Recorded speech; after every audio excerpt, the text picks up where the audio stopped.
செலுத்துவோம். அமர்ந்து கொள்ளலாம். மீண்டுமாய் உங்கள் யாவரையும் அன்போடு கூட வாழ்த்தி வரவேற்கிறேன். கர்த்தர் நல்லவர், சேனைகளின் கர்த்தர்.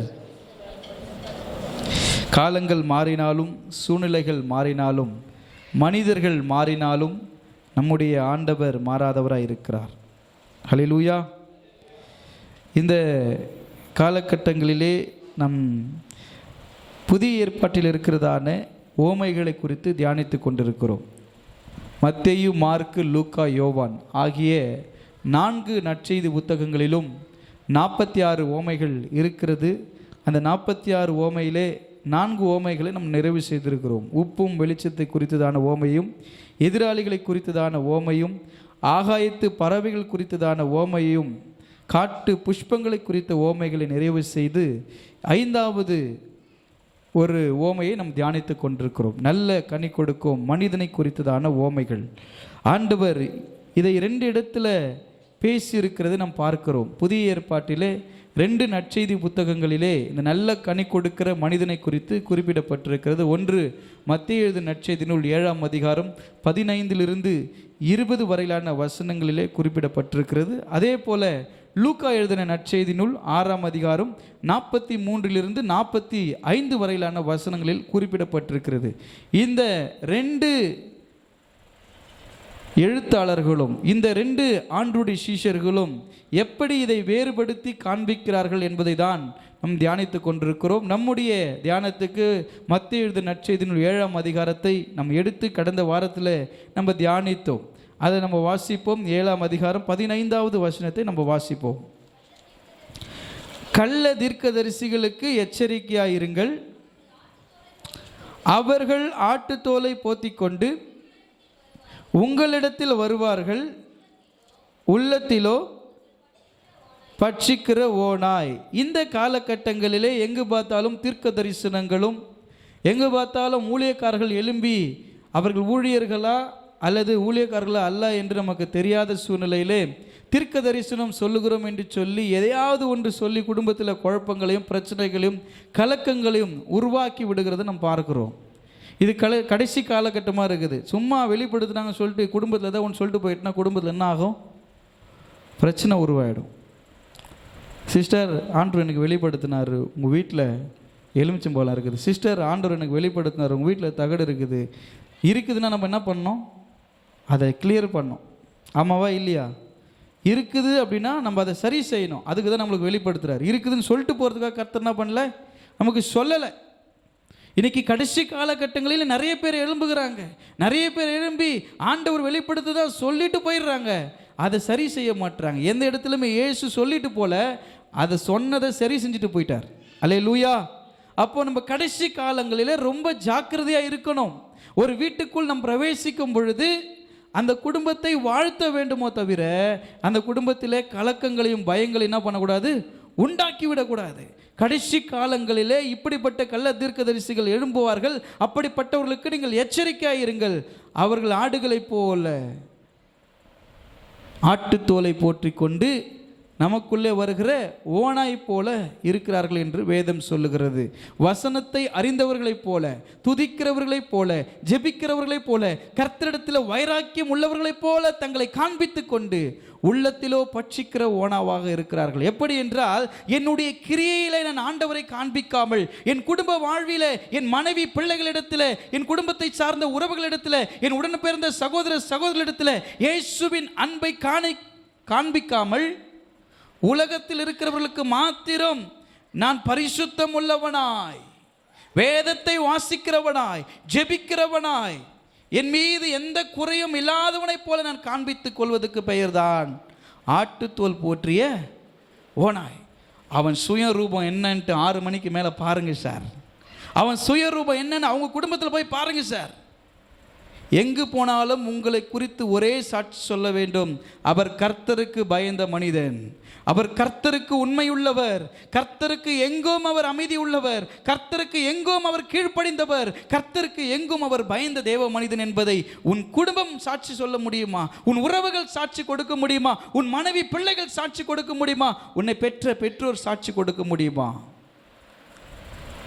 சபையில் மாத்திரம் நம்மை நல்லவர்களைப் போல காட்டிக்கொண்டு, சபையில் மாத்திரம் வேதத்தை சுமந்து பரிசுத்தம் உள்ளவர்களைப் போல முக்காடிட்டு வேதத்தை சுமந்து வருவது அல்ல, இருதயத்திலும் அப்படிப்பட்ட உணர்வோடு கூட அமர்கிறவர்கள் தான் உண்மையான ஆடுகள். அப்படி இல்லைன்னா அவர்கள் ஆட்டுத்தோல் போற்றிய ஓநாய்கள். கடைசி காலத்தில் ஆட்கள் எழும்புவாங்க. அவங்களுக்கு ஜெபம் பண்ண கர்த்தர் வெளிப்படுத்தினாரு, எனக்கு அதை சொன்னார் இதை சொன்னார்னா அடையாளத்தை கேளுங்க. என்ன அடையாளம் இருக்குதுன்னா அதை செஞ்சுட்டு போங்க. ஆண்டவருடைய கிருபையில் நான் போகிறேன், ஆண்டவரை கூட்டிகிட்டு தான் போவேன், ஆண்டவர் சொன்னால் போவேன், இல்லை நான் போக மாட்டேன். அந்த இடத்துல இருக்குது அப்படின்றத ஒரு வீட்டில் சொல்கிறோன்னா அதை சரி செய்யாமல் அங்கேருந்து வரமாட்டேன். நான் அதுக்கு தானே என்னை கொண்டு வந்தீங்க, அதை சரி செஞ்சுட்டு என்னை கூப்பிட்டு போங்க.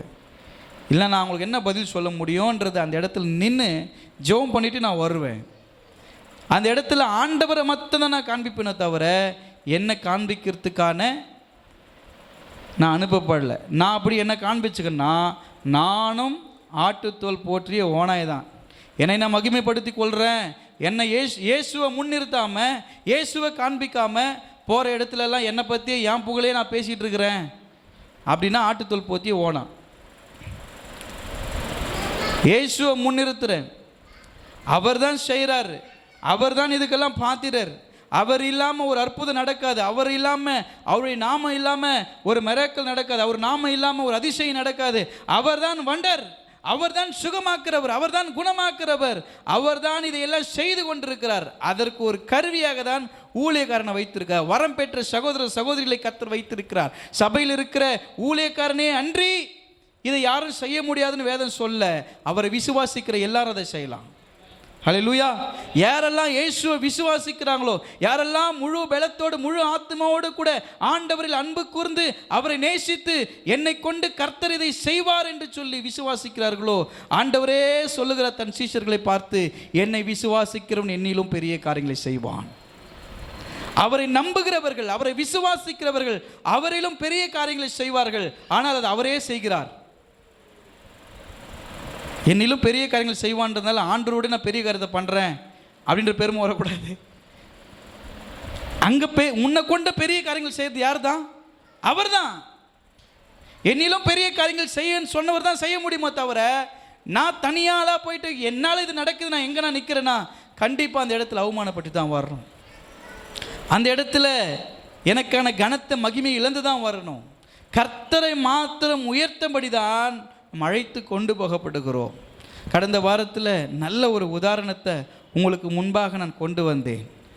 அங்கே வைத்திருந்த அந்த பூசெண்டை கொண்டு வந்து காட்டினேன். அது ஆர்டிஃபிஷியலாக செய்யப்பட்டது. அதற்கு ஒரு வளர்ச்சியும் இல்லை, அதற்கு ஒரு நிறம் இருக்கிறது, ஆனால் அது ஒரிஜினலான கலர் கிடையாது, இல்லை அதுக்கு ஒரு மனம் கிடையாது, அதுக்கு ஒரு ஒரு வளர்ச்சி கிடையாது. ரொம்ப வருஷமாக அது அப்படி தான் இருக்குது. சபைக்கு வருகிற நாம் ரொம்ப வருஷமாக அப்படியே இருக்கக்கூடாது, வளரணும். அம்மாவா இல்லையா? தென்னங்கன்று நடும்போது அது தென்னங்கன்னாக நட்டிருப்பாங்க.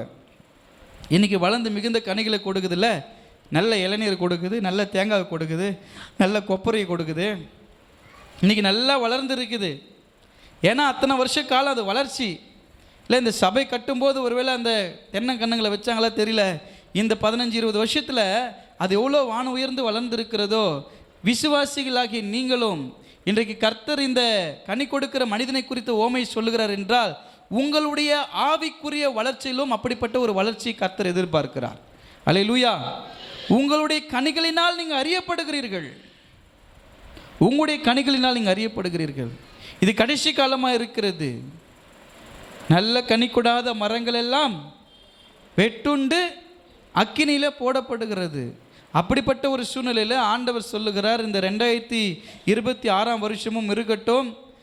கோடாரி வைக்கும்பொழுது சொன்னார், இது விட்டுடுங்க, இந்த ஒரு வருஷத்துக்கு இன்னும் அது பலன் கொடுக்கும். அது பலன் கொடுக்கும்படி நான் அதை என்ன பண்ணுறேன், சீர் பண்ணுறேன். நம்மளை சீர் பண்ணுறதுக்கு ஆண்டுகிட்ட என்ன பண்ணணும், ஒப்பு கொடுக்கணும். ஆவிக்குரிய வாழ்க்கையில் வளரணும். மாம்சத்தில் வளர்றோம்ல, மாம்சத்தில் ஹைட்டாக வளர்கிறோம், மாம்சத்தில் வெயிட்டாக ஆகுறோம், நல்ல ட்ரெஸ்ஸு போடுறோம், போன வருஷம் போட்ட சட்டை இந்த வருஷம் பத்த மாட்டுது. அது மாம்சத்தில் வளர்ச்சி. ஆவியில் என்ன வளர்ச்சி இருக்கிறது? 20 வருஷமாய், 22 வருஷமாய், 30 வருஷமாய், 40 வருஷமாய் இந்த சபையில் அப்படியே தான் அமர்ந்து கொண்டிருக்கிறோம். எந்த வளர்ச்சியும் இல்லாதபடிக்கு ஜெபிக்கும் பொழுது கண்ணை மூட முடியல, வர்ஷிப் பண்ணும்போது கண்ணை மூட முடியல, ஆண்டவரை மகிமைப்படுத்த முடியல, ஆளுக்கேற்றபடி ஆராதிக்கிறது, ஆளுக்கேற்றபடி பாடுறது, இப்படி இருந்தால் எப்படி ஆவிக்குரிய வளர்ச்சி இருக்க முடியும்? எப்படி உங்களால் மிகுந்த கனிகளை கொடுக்க முடியும்? அது கனியற்ற வாழ்க்கை. உங்களால் மிகுந்த கனிகளை கொடுக்க முடியாது. ஆண்டவருக்கு மிகுந்த கனிகளை கொடுக்கணும்னா உங்களை ஆண்டவருக்கு என்று நீங்கள் அர்ப்பணிக்கணும். இங்க நிற்கிற ஊழியக்காரர்களை பார்க்கக்கூடாது. யாரா இருந்தாலும் யாரை ஆராதிக்கிறாங்க? யாரா இருந்தாலும் யாரை ஆராதிக்கிறாங்க? ஆண்டவர் ஆராதிக்கிறாங்க. அங்க யார் நின்னாலுமே அந்த தேவ பிரசன்னத்தோடு நீங்க ஆராதிக்கணும். யார் நின்னாலுமே. ஊழியக்காரனை பார்த்தால் இடறி போவோம். ஆண்டவரை பாருங்கள், ஆண்டவரை மாத்திரம் பாருங்க, ஊழியக்காரனை பார்க்காதீங்க. ஊழியக்காரனை பார்த்தா இடறி போயிடுவுங்க. ஆண்டவரே சாட்சி உள்ளவர், அவரே உண்மை உள்ளவர். எல்லாரும் சேர்ந்து அவரை தான் ஆராதிக்கிறோம். நான் யாரெல்லாம் கண்ணை முன்னுக்கிறாங்க நான் பார்க்க மாட்டேன், யாரெல்லாம் ஒர்ஷிப் பண்ணுறாங்க நான் பார்க்க மாட்டேன், யாரெல்லாம் கை தட்டாங்க நான் ஆராதிக்கிறேன், உங்களோட சேர்ந்து நான் ஆராதிக்கிறேன், அவ்வளோதான். யார் கை தட்டுனுக்கிறாங்க, யார் கண்ணை முன்னுக்கிறாங்க, யார் வர்ஷிப் பண்ணுறாங்க, யார் வர்ஷிப் பண்ணல, அதெல்லாம் நான் பார்க்க மாட்டேன். என்றைக்காவது நான் கண்ணை திறந்து பார்த்துருக்குறீங்களா? முடிஞ்ச வீடியோவில் போய் பாருங்கள். நான் கண்ணை திறந்து யார் என்ன பண்ணுறான்னு பார்க்கவே மாட்டேன். நான் ஆண்டவர் ஆராதிக்கிறேன். நான் இந்த இடத்துல நிற்கிறேன்னா நீங்கள் ஆண்டவரை தான் பார்க்கணுமோ தவிர இங்கே நிற்கிற என்ன பார்க்கக்கூடாது. நீங்கள் கனி கொடுக்கிற ஒரு வாழ்க்கை இருக்கணுமானா ஆண்டவரையை நோக்கி பாருங்கள். அப்போ தான் வளர முடியும். எந்த மனிதனை பார்த்து நம்ம வளர முடியாது. நம்மளுக்கு முன்மாதிரியாக வைத்திருக்கிற எல்லோரும் ஒரு நாள் இடறுவார்கள். ஆனால் இயேசு நமக்கு முன்மாதிரியாக இருக்கிறபடியால் அவரை நீங்கள் முன்பதாக வைத்து என்றைக்குமே உங்கள் வாழ்க்கை இடரல் இருக்காது. உங்கள் விசுவாசத்தில் நம்பிக்கையில் நீங்கள் வளர்ந்து பெருகுவீங்க. எத்தனை வருஷம் கிறிஸ்துவர்கள் உங்கள் மனசில் நீங்கள் யோசிச்சு பாருங்கள். எத்தனை வருஷமாக நான் கிறிஸ்துவனாக இருக்கிறேன், எத்தனை காலமாக நான் ரட்சிக்கப்பட்டிருக்கிறேன், எவ்வளோ காலமாக சபைக்கு வரேன், இன்னும் ஆவிக்குரிய வளர்ந்து ஒருத்தருக்கு ஜெபம் பண்ண சொன்னால் ஜெபம் பண்ண முடியுதா உங்களால்? ஏமா கொஞ்சம் ஜெபம் பண்ணுமா, நான் ஜெபம் பண்ண முடியுதா உங்களால்? முடியல, நான் பண்ண மாட்டேன் ஐயா. ஏமா ஒரு பிரசங்கம் பண்ணுனா பண்ண முடியுதா? ஐயோ நான் பண்ண மாட்டேன், என் பேர் போட்டுறாதீங்க. ஒரு பாட்டு பாட சொன்னால் பாட முடியுதா? ஐயோ எனக்கு குரல்லாம் வராது. யாருக்கு குரல் வந்து நல்லா பாடுறாங்க? என்னையே கழுத குரல்னு சொல்லுவாங்க. இப்போ எனக்கு பாட்டு சரியாக வராது. உங்களுக்கு எப்படி இருக்குது எனக்கு தெரியல, ராகம் ஒழுங்காக வராது. ஆனால் ஆண்டவருக்கு என்னமோ ஆண்டவருக்கு பிடிச்ச மாதிரி தான் நம்மளால் பாட முடியும். இவங்களுக்கு பிடிச்சி பாடுற மாதிரி நம்ம சூப்பர் சிங்கரில் தான் வந்துக்கிறோம். ஆடிஷன் போயிட்டு சூப்பர் சிங்கரில் தான் வந்துருக்குறோம். அப்படிலாம் யாருக்கும் பிடிச்ச மாதிரி என் ஆண்டவருக்கு பிடிக்குதா நான் பாடுறது? அவரை மகிமைப்படுத்தி பாடுறேன். எனக்கு தெரிஞ்சதை வச்சு, எனக்கு இருக்கிற குரல் வளத்தை வச்சு, எனக்கு இருக்கிற ராகத்தை தெரிஞ்சு நான் பாடுறேன், அவ்வளோதான். நம்மளுக்கு யாரும் இங்கே வந்து கப்பு வேர்ல்டு கப் கொடுக்க போகிறாங்களா? நல்லா பாடினம்மா உனக்கு 1 லட்ச ரூபாய் பரிசு கொடுக்க போகிறாங்களா? இன்னும் சூப்பராக பண்ணாலும் ஆண்டவர் தான் மகிமைப்பட போகிறாரு. நம்ம பர்ஃபார்மன்ஸ் பண்ணுறதுக்காக இங்கே வரல. அதனால் ஒரு பாடல் பாட முடிய மாட்டுது, ஒரு வர்ஷிப் பண்ண முடிய மாட்டுது, ஒரு வேதத்தை சத்தமாக வாசிக்க முடிய மாட்டுது, வேகமாக திருப்ப முடியல. பைபிளில் பழக்கப்பட்டால் தானே திரும்ப முடியும். இப்படி திருப்பணும் ஒன்று வரணும் பைபிள். அது என்னென்னா நல்லா படிக்கிற பைபிள் வந்து என்ன பண்ணோன்னா நம்மளுக்கு நம்ம எடுக்கிறது வந்து நம்ம நினைக்கிறது டக்கு நம்மளுக்கு தள்ளி கொடுக்கும். அது பழக்கப்பட்ட பைபிள் தடவி நிற்குது. இப்படி இப்படி இப்படி போகுது, இப்படி இருந்து அப்படியே வெளிப்படுத்தல் வரைக்கும் போகுது, திரும்ப வெளிப்படுத்தல் அப்படியே ஆதி ஆகும் வரைக்கும் வருது, தேடி நிற்குது, கடைசி வரைக்கும் வசனம் வாசி முடிச்சிடுறாங்க. அப்புறம் ஏதோ ஒன்று பிரித்து வச்சுக்கின்னு அப்படியே உட்காந்து நிற்கிறது. என்ன சொன்னோன்றது மத்தேயு இன்னும் எடுக்காம, இது மத்தேயுவா என்னன்னே தெரியாமல் திறந்து வச்சுக்கின்னு எல்லாரும் நம்மளை தப்பாக நினைப்பேன், அது மேலே கை வச்சுன்னு பார்த்துன்னு இருக்கக்கூடாது. எத்தனை வருஷமாக சபைக்கு வந்துட்டு இருக்கிறோம். ஒருவேளை படிப்பறிவு இல்லாதவர்கள் கூட தெய்வீக ஞானத்தை பெற்று படிக்கிறாங்க, பைபிளை கரெக்டாக வாசிக்கிறாங்க, கரெக்டாக தள்ளி அதை எடுக்க முடியுது. சின்ன பிள்ளைங்க, வாலிப பிள்ளைங்க, நீங்கள் ஆவியில் நல்லா வளரணும். மாம்சத்தில் வளர்ச்சி எதிர்பார்க்குறல்ல, மாம்சத்தில் தோற்றத்தில் எதிர்பார்க்குறல்ல, அதே போல் ஆவியில் வளரணும். அப்போ தான் நீங்கள் தைரியமாக பலவான் கையில் இருக்கிற அம்பை போல் இருப்பீங்க. ஷார்ப்பாக கூராக இருக்கணும். பலவான் கையில் இருக்கிற அம்பை போல் இருக்கணும். ஆவியில் வளர்ந்தால் மட்டும்தான். மாம்சத்தின் வளர்ச்சி வந்து மாம்சத்தில் வளர்ந்துடலாம், ஆனால் ஆவியில் இன்னும் குழந்தையாகவே இருக்கிறீங்களே. ஒரு குழந்தை பிறந்ததுலேருந்தே வளர்ச்சி இல்லாமல் ஒரு 10 வயசு குழந்தை 2 வயசு பையன் போல் நடந்துக்குன்னா அவனுக்கு என்ன பேர் சொல்லுவாங்க? என்ன சொல்லுவாங்க? அந்த குழந்தைய மூளை வளர்ச்சி இல்லாத குழந்தைன்னு வாங்க பாருங்க. அது ஃபிசிக்கலி சேலஞ்சு பர்சன். அது மனநிலை சரியில்லை அந்த குழந்தைக்கு. ஆவிக்குரிய வாழ்க்கையில் இவ்வளோ வருஷமாக சர்ச்சுக்கு வளர்ந்து இன்னும் 2 வருஷம் 3 வருஷம் சர்ச்சுக்கு வரவங்க மாதிரி நீங்கள் இருந்துட்டு இருக்கிறீங்கன்றது நீங்கள் மன வளர்ச்சி கொண்டவர்கள் போல தான். நீங்கள் ரொம்ப பெருமையாக நினச்சுன்னுக்கிறீங்களா அவங்கள? நான் சர்ச்சுக்கெல்லாம் கரெக்டாக போயிடுறேன், எல்லாத்துலையும் கரெக்டாக இருக்கிறேன்ட்டு. இல்லை, உங்கள் மாம்சம் ஓகே, ஆனால் நீங்கள் கனிகளை ஏன் கொடுக்க முடியல தெரியுமா? ஏன் பிரச்சனை இருந்துக்கிட்டே தெரியுமா? குடும்பத்தில் ஏன் விபத்து நடந்துக்கிட்டே தெரியுமா? ஏன் அடுத்தடுத்து ஏதோ ஒன்று நடந்துக்கிட்டே தெரியுமா? நான் இன்னும் அவருக்கு கனி கொடுக்குற மாதிரி என் வாழ்க்கையை அர்ப்பணிக்கலை. அதனால தான் என்னமோ ஒன்று நடந்துகிட்டே இருக்குது. என்னைக்கு நான் ஆண்டவருக்கு என்னை ஒப்பு கொடுக்குறனோ அன்றைக்கி தான் என்ன பண்ண முடியும், என்னால் கனி கொடுக்க முடியும். நான் வளரணும், ஆண்டவர் எதிர்பார்க்குறார், என் பிள்ளை வளரணும். எதிர்பார்ப்போடு தானே நாங்கள் மரத்தை நடுறோம். ஒரு சப்போட்டா மரமோ ஒரு மாங்காய் மரமோ எதை நட்டாலுமே என்ன பண்ணுறோம், ஒரு எதிர்பார்ப்போடு நடுறோம். அது வளருது, நல்லா வளர்ந்து அது கனி கொடுக்கலன்னா நம்மளுக்கு எப்படி இருக்கும்? சங்கடமாக இருக்கும். இவ்வளோ நல்லா வளர்ந்து இருக்குது, பார்க்குறதுக்கு ரொம்ப அழகாக இருக்குது, ஆனால் கனி கொடுக்க மாட்டுதே. சிலது கனி கொடுக்கும், ஆனால் அது வாயில் வைக்க முடியாது. கனி கொடுத்தோம், பிரயோஜனம் இல்லாத கனிகள். ஒரு நாள் கடைக்கு போயிட்டு எங்கேயோ ஒரு மீட்டிங் போயிட்டு வந்துட்டு இருந்தேன். பாக்ஸாக கிரேப்ஸ் விற்றுன்னு இருந்தாங்க. எனக்கு ஒரே சந்தோஷம். ஒரு பாக்ஸ் 100 ரூபான்னு சொன்னாங்க. அதில் எப்படி ஒரு 2.5 கிலோ 3 கிலோ திராட்சை இருக்கும். எனக்கு அது திறந்து காட்டுங்க, எனக்கு நம்பிக்கை இல்லை. இது திறந்து பார்த்தா உண்மையிலே திராட்சை அப்படியே கொத்தாக இருக்குது, ரொம்ப அழகாக இருக்குது, ரொம்ப கலர்ஃபுல்லாக இருக்குது. நான் சரி ஒன்று சாப்பிட்டு பார்த்து வாங்கலாம் எடுக்கிறதுக்கு போகிறதுக்கு என்ன பண்ணார், அது ஃப்ரெஷ்ஷாக இருக்குதுங்க, அது எடுக்காதீங்க, தாங்க இது சாப்பிட்டு பாருன்னு கொடுத்தாரு. சாப்பிட்டு அவ்வளோ டேஸ்ட்டுங்க, என்ன அருமையான திராட்சை. பரவாயில்ல, 100 ரூபாய்க்கு வாங்கிட்டு போல. ஒரு பாக்ஸ் நிறைய வாங்கிட்டு வந்துட்டேன். வீட்டில் வந்து நான் வாங்கின திராட்சை சாப்பிட்டு பார்த்தா வாயில் வைக்க முடியல. கீழே போட்டால் கூட எவனை எதுவும் போக மாட்டான். அதை பல்லு கூசுது எனக்கு. இப்போ பேசும்போது கூட எனக்கு அது மாதிரி இருக்குது. அதை வாயில் போட்டு மெல்றேன், அது பழுத்த மாதிரி இருக்குது. ஆனால் அது எப்படி இருக்குது தெரியுங்களா? அப்படி ஒரு கசப்பும் புளிப்பும் துவர்ப்பும் கலந்த மாதிரி ஒரு, அது கலர் மட்டும் நல்லா பழுத்த மாதிரி இருக்குது. ஆனால் அது டேஸ்ட் வந்து எனக்கு சரியில்லை.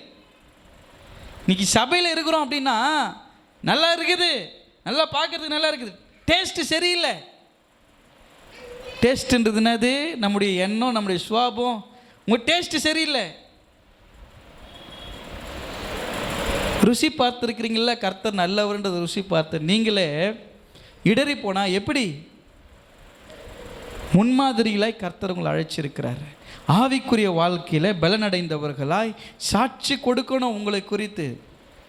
கனி கொடுக்கிற வாழ்க்கைன்றது அதுதான். அப்படிப்பட்ட கனிகளை கர்த்தர் நம்மிடத்தில் எதிர்பார்க்கிறார். 16வது வசனம், அவர்களுடைய கனிகளினாலே அவர்கள் அறிவீர்கள், முட்செடிகளில் திராட்சை பழங்களையும். பாருங்க என்ன அழகாக கேட்குறாரு பாருங்க. முட்செடிகளில் திராட்சை பழங்களையும் முட்பூண்டுகளில் அத்திப்பழங்களையும் பறிக்கிறீர்களா? அதில் அந்தந்த பழத்தில் அந்தந்த கொய்யா மரத்தில் கொய்யா தான் பறிக்க முடியும். சப்போட்டா மரத்தில் சப்போட்டா பழம் தான் பறிக்க முடியும். கொய்யா மரத்தில் சப்போட்டா மரத்தில் கொய்யாவும் பறிக்க முடியாது. நீங்கள் ஒரு ஸ்டாண்டர்டான ஒரு மரம், உங்களுக்குள்ள என்ன கனி கொடுக்கப்பட்டிருக்கிறது, யாரை பார்த்தோம் உங்களுக்காக உங்கள் கேரக்டரை மாற்றிக்காதீங்கன்னு சொல்கிறார். இது என்னுடைய தனிப்பட்ட ஒரு தனித்துவமான கேரக்டர். யாரை பார்த்தாலும் இறக்கப்பட்டு எதனா வாங்கி கொடுங்க, என் தனிப்பட்ட கேரக்டர். யாரோ ஒருத்தர் செய்யறதை பார்த்து நானும் அது மாதிரி செய்யணும் அப்படின்னு நினைக்கக்கூடாது.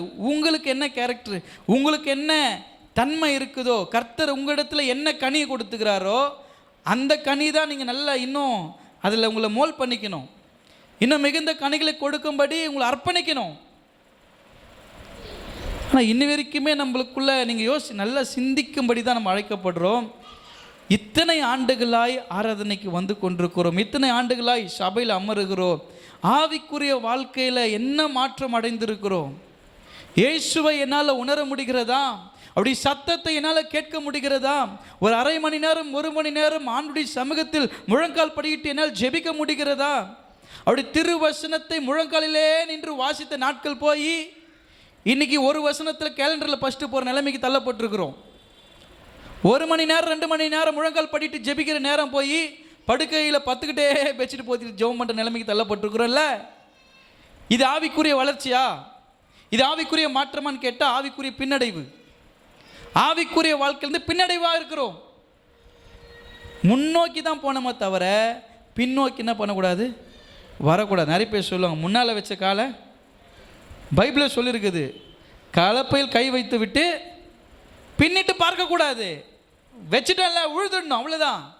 முன்னாடி நம்ம ஆவிக்குரிய வாழ்க்கையில் அபிஷேகம் வேணும், அனாய்டிங் வேணும், வரங்கள் வேணும், கிருபைகள் வேணும், எல்லாத்தையும் கேட்டு பெற்றுக்கொண்டு கொஞ்ச நாளைக்கு அப்புறம் அப்படியே வெக்ஸ் ஆகி ஐயோ போ, எல்லா சூழ்நிலையும் எல்லாருமே அப்படி தானே இருக்கிறாங்க, நானும் மனுஷன் தானே அப்படின்னு நிலைமைக்கு தள்ளப்பட்டுக்கூடாது. யார் வேணா எப்படி வேணா இருக்கட்டும், ஆனால் உன்னுடைய அழைப்பு வேற. யாரா எப்படின்னா இருக்கட்டும், உன் மேலே இருக்கிற தரிசனம் வேற, உன் மேலே இருக்கிற அனாய்டிங் வேற, கர்த்தர் உன்னை அழைச்ச நோக்கம் வேற. நோக்கத்தையே உணராமல் ஓடிட்டு இருக்கிறோம், எங்கே போகிறோன்னு தெரியாமல் போயிட்டு இருக்கிறோம். அவருடைய சித்தம் என்ன, சித்தத்தை தெரியாமல் ஓடின்னு இருந்தோன்னா, சித்தத்தை மறந்து ஓடின்னு இருந்தோன்னா யோனாவை தூக்கி கடலில் போட்ட மாதிரி தான் தூக்கி போடணும், வேறு வழி கிடையாது. திரும்ப ஃபஸ்ட்லேருந்து மீன் வயிற்றுலேருந்து மறுபடியும் ஃபஸ்ட்லேருந்து வரணும்.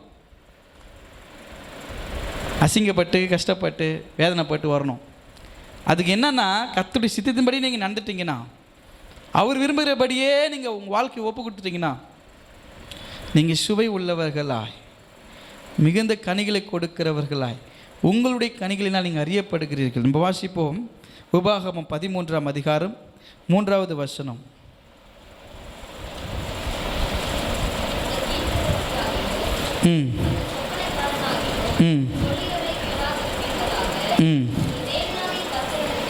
உங்கள் தேவனாகி கர்த்தரிடத்தில் நீங்கள் முழு இருதயத்தோடும் உங்கள் முழு ஆத்மாவோடும் அன்பு கூறுகிறீர்களோ இல்லையோ என்று அறியும்படிக்கு உங்கள் தேவனாகிய கர்த்தர் உங்களை சோதிக்கிறார்.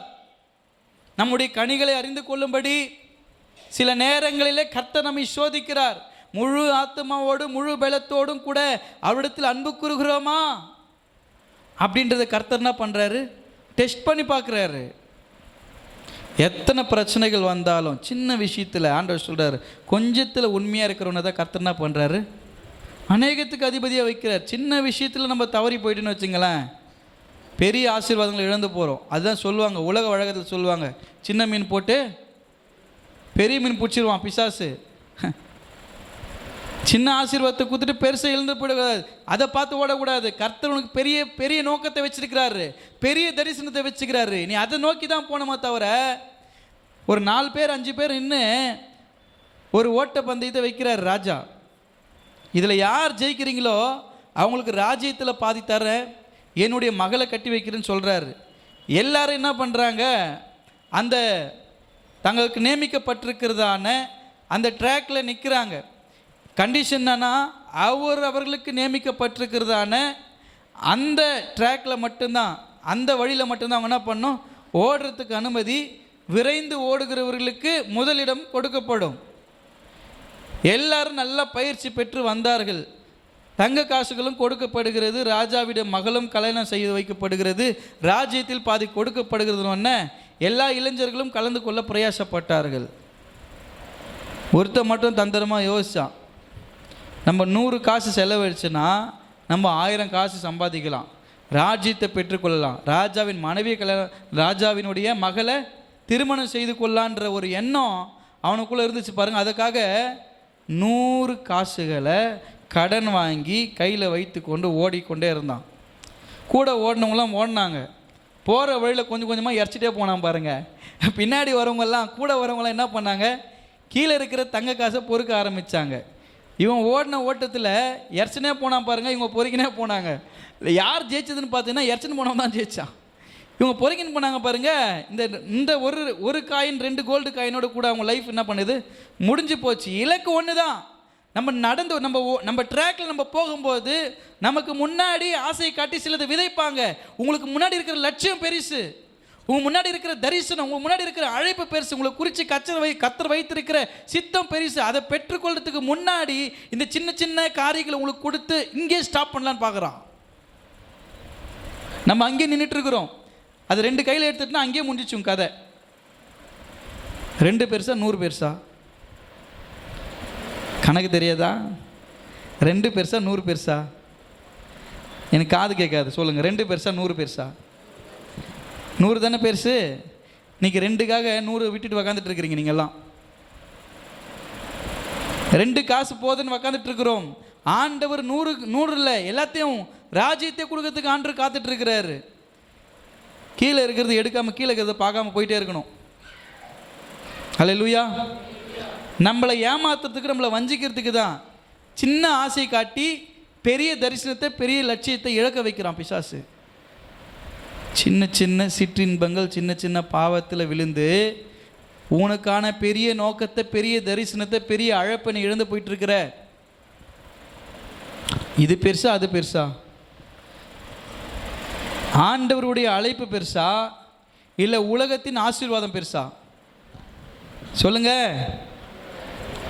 ஆண்டவருடைய அழைப்பு பெருசுங்க. உலகத்தின் ஆசீர்வாதம் கூட கொடுக்கப்படுகிறது. கூட கொடுக்கப்படுகிறத பெற்றுக்கிட்டு அழைப்பை விட்டுட்டு உக்காந்துட்டு இருக்கிறோம் நம்ம. அதுதான் கர்த்தர் சொல்றாரு, முழு பலத்தோடு முழு ஆத்மாவோடு கூட அன்பு கூறுகளா என்று சொல்லி தரிசனத்தோடு கூட கர்த்தர் உங்களை சோதிக்கிறதை இந்த இடத்துல நம்ம பார்க்கிறோம். எரேமியா தீர்க்க தரிசன புஸ்தகம் 23ஆம் அதிகாரம் 16வது வசனத்தை நம்ம வாசிப்போம்.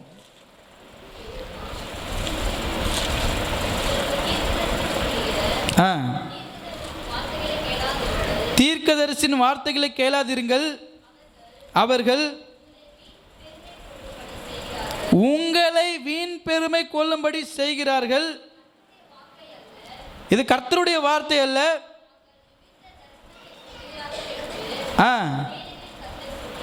அவர்கள் யுகித்த தரிசனத்தை சொல்லுகிறார்கள் என்று தேவனாகி கர்த்தர் சொல்லுகிறார். உங்களுக்கு தீர்க்க தரிசனம் சொல்லுகிற தீர்க்க தரிசிகளின் வார்த்தைகளை கேளாதிருங்கள், அவர்கள் உங்களை வீண் பெருமைக்குள்ளாகும்படி செய்கிறார்கள்.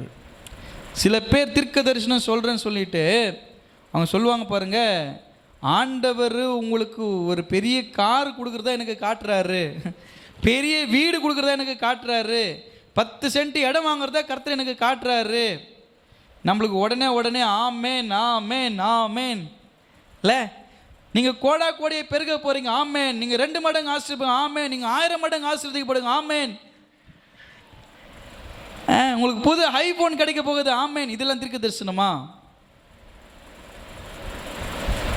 தீர்க்க தரிசனம் தெரியுமா? என்னை கண்டித்து உணர்த்தி சீர்படுத்தி கர்த்தருக்கு ஏதுவாக என்னை ஓட செய்கிற தீர்க்க தரிசனம். இங்கே பண்ணுற ஒவ்வொரு பிரசங்கமே தீர்க்க தரிசனம் தான்.